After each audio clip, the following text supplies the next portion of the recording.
¿Qué tal, gente? Estamos en un nuevo video más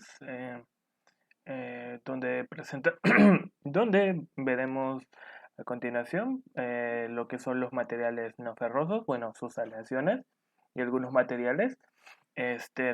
Bueno, ya me conocerán, pues mi nombre es Daniel Ramos.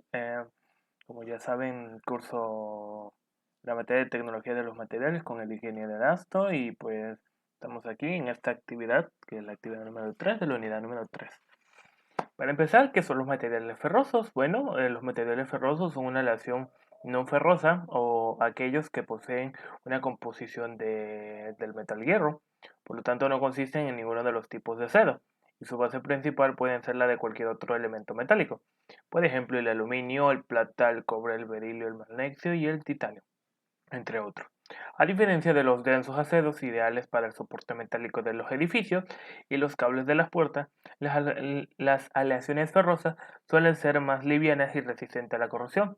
De aquí en aquí el número de sus aplicaciones exponencialmente, cada una es demandada en un tipo de aleaciones específicas, con una composición metálica exacta. Básicamente los materiales ferrosos se utilizan para otro tipo de actividades.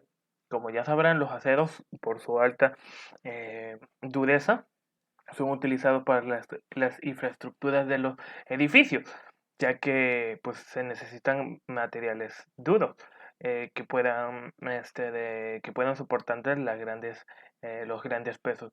Pero, a diferencia de estos de metales ferrosos tienen otras características. Por ejemplo, son muy resistentes a la corrosión y son más livianos, entre otras características y propiedades que más adelante veremos.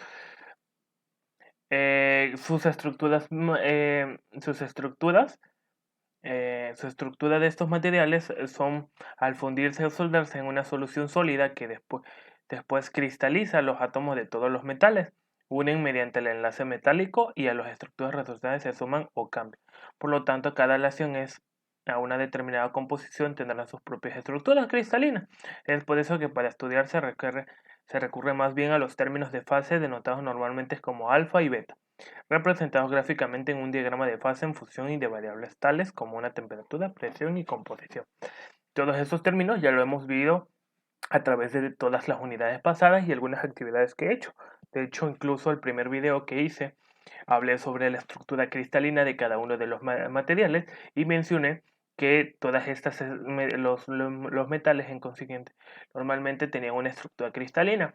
¿A qué me refiero a esto? Que al ser enfriados forman una estructura tridimensional cúbica, bueno, dependiendo donde están formadas tridimensionalmente y bueno, no aleatoriamente, sino constantemente alineadas, lo que quiere decir que pues básicamente llevan un orden consecutivo, entonces por eso es que se le llama estructura cristalina, así como los metales ferrosos lo tienen, los no ferrosos también, ya que todos los metales lo tienen, entonces, este de... también vimos lo que son diagramas de fases, vimos del acero, del bronce y así igual forma todos los metales tienen ¿cómo se llama? Un diagrama de fase donde veremos su fusión y al estar combinadas con con otros, ¿cómo se llama? Con otros componentes irán aumentando su temperatura o su cantidad de metal. Algunas de sus propiedades, como les dije, son la aleación, son los aceros. No es muy difícil generalizar, ya que existen una sinergia de las propiedades del fierro con las del hierro al carbono. En cambio, las propiedades de las aleaciones no ferrosas dependen en su mayoría de una base metálica. Si se sabe que el cobre y el oro son buenos conductores del calor y la electricidad, entonces sus aleaciones deben ofrecer materiales más económicos, menos blandos y más resistentes a trabajos mecánicos y a la corrosión. Como les dije, estos metales tal vez dejan de ser un poquito más duros, pero a diferencia obtienen otros beneficios que, por ejemplo, una aleación del cobre o del oro tendrá mayor resistencia eléctrica, mayor resistencia a la corrosión y serán utilizados para los trabajos mecánicos. Además de que son blandos y muy fáciles de conseguir, bueno, económicamente hablando. De poderse generalizarse todas las propiedades y características de este tipo de aleaciones, se tendrían que son menos densos, como les dije, son densos, son mecánicamente más resistentes en relación a su peso, más inerte frente a la oxidación, causa por su entorno deformables altamente conductores de calor y electricidad, por lo que por lo demás hay muchas excepciones. Les dije, tal vez pierden algunas propiedades, pero ganan otras. Por ejemplo, son conductores muy buenos de la electricidad, del carbón, son altamente resistentes a la oxidación, o sea, no se oxidan fácilmente. Obviamente, todos los metales están percatados a ser oxidados. No los salva de eso, pero son más difíciles de que se oxide. Por ejemplo, si un acero al carbón, digamos, tarda, yo qué sé, 10 años en oxidarse, bueno, las aleaciones, las aleaciones de los materiales no ferrosos tardarán a lo mejor unos 15 años. Bueno, esto es en suposiciones porque pues, me imagino que deben tardar menos o más. Entonces, son mucho más mejores a la hora de trabajar con ciertas especificaciones. Uno de estos metales son el aluminio, sus aleaciones son muy ligeras y por tanto su estructura debería ser BCC. Pueden deformarse más adquirir múltiples formas, como las latas para almacenar alimentos y bebidas, suelen tener alta resistencia a la corrosión, pero invers- inversamente proporcional a su resistencia mecánica, la cual aumenta al mezclarse con cobre, magnesio o magnesio, lo cual tienen mejores resistencias mecánicas en cuanto a sus usos con parte de la mm, mecánica se encuentran uso como partes de la carrocería de automóviles y para piezas de avión.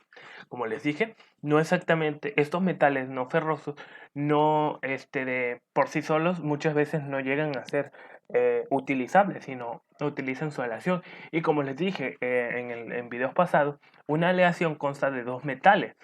Al unir, por ejemplo, en este caso el aluminio a lo mejor con un cobre o con un magnesio, tendrán mayores capacidades, mayores resistencias y sucesivamente, como por ejemplo vemos en la imagen, este, son aleaciones para la carrocería de los motores y bueno, de los automóviles, también de los motores, se utilizan para esas cosas porque están sometidos muchas veces a fricción y necesitamos resistencia tanto mecánica, calorífica como eléctrica. El titanio, sus aleaciones se encuentran en muchas aplicaciones para el diseño de prótesis de huesos y en general, este metal es altamente compatible con las matrices fisiológicas. También se usa como parte del armazón y superficie de aeronaves, vehículos, motocicletas, palos de golf, entre otros. Mezclado con el aluminio se utilizan sus aleaciones en la construcción de techos de templos japoneses y de los pagodas y en las estatuas de sus dragones. El titanio, bueno, de igual forma, tiene propiedades por sí solas, pero cuando los unimos hacia otro, ganan más propiedades y se utilizan en ciertos em, utensilios para, por ejemplo, como son vehículos, aeronaves, como los mencioné, y armazones, porque pues tienen algunas propiedades que los hacen mejor. Por ejemplo, no podemos utilizar un acero que fácilmente se corroe a un titanio que a lo mejor no, o sea, por eso es que se utiliza. La plata, sus relaciones con el grafito, tiene baja resistencia eléctrica y se usa por tanto como componentes de los interruptores de los circuitos.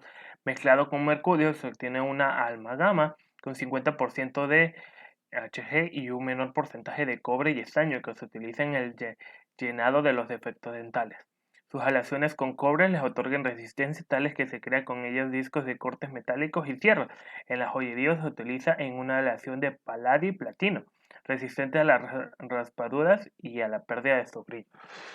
Bueno, en la plata, de igual forma, es un material que se encuentra en la naturaleza, pero al ser combinado con otros, pues ya se convierte en aleaciones. Como se darán cuenta, todas estas cosas, todos estos metales no ferrosos, se encuentran en nuestro día a día. Por ejemplo, desde la joya que traemos hasta pues, el carro que conducimos. Estos metales se comportan de igual forma, de una manera distinta a otros. O sea, dependiendo de cuál es su grado de fusión y su cantidad del metal que se encuentra, es que se dan diferentes aleaciones. Como recordarán, en videos pasados hablé sobre los aceros al carbono y sobre el cobre, no sobre el bronce, donde estaban compuestos de dos metales. En este caso es el acero y bueno, en el caso del ácido del carbono es el acero y una cantidad de carbono. Y en el caso del bronce fue de cobre y estaño. De ambas son aleaciones, pero de igual forma se utilizan para ciertos usos. En este caso también la plata y demás materiales. Bueno, la plata, el titanio y el aluminio, que son tres de ellos, pero hay muchos más. Este de, ¿Cómo se llama? Ah, sí. Este de, Se utilizan, por ejemplo, la plata se utiliza para discos de corte, discos bueno, para sierras y demás cosas. Entonces, por ejemplo, aquí les mencionaré una lista de aleaciones del cual se encuentra, por ejemplo, que es el Monel y Constant, ambas aleaciones del níquel con cobre, pero en una composición eh, de 1 y 45% y 55% de cobre respectivamente. Eh, por ejemplo, el cromer, cuya composición es de un 90% de níquel y un 10% de cobre. Se usa como parte del sistema eléctrico de hornos industriales capaz de resistir elevadas temperaturas. Como les dije, tiene muy buena resistencia este de fusión. Entonces, por ejemplo, el cromer utiliza dos metales, que es el níquel y el cobre, para su composición. El TIC de 6 aluminio 4B es una aleación de titanio con vanadio, aluminio y otros metales, específicamente se utiliza con fines biológicos. El estelite es una aleación de cobalto y cromo y el magnalio es una aleación de aluminio con un bajo porcentaje de magnesio, menor o igual al 10%. Prácticamente son láminas de aluminio más resistentes a la tracción y son más tenaces. El oro blanco, cuya composición consiste del 90% de oro con 10% de cualquier metal blanco, como plata o paladio. Bueno, esto como pudimos ver, las aleaciones son bastante importantes y muy conocidas entre nuestra vida cotidiana. Eh, Estas aleaciones se utilizan muchamente para fines mecánicos, también para fines de uso doméstico. Este de, entonces, la importancia de estos materiales. Por mi parte ha sido todo, espero que les haya gustado y me hayan entendido y comprendido muy bien y nos vemos en un próximo video. Hasta luego.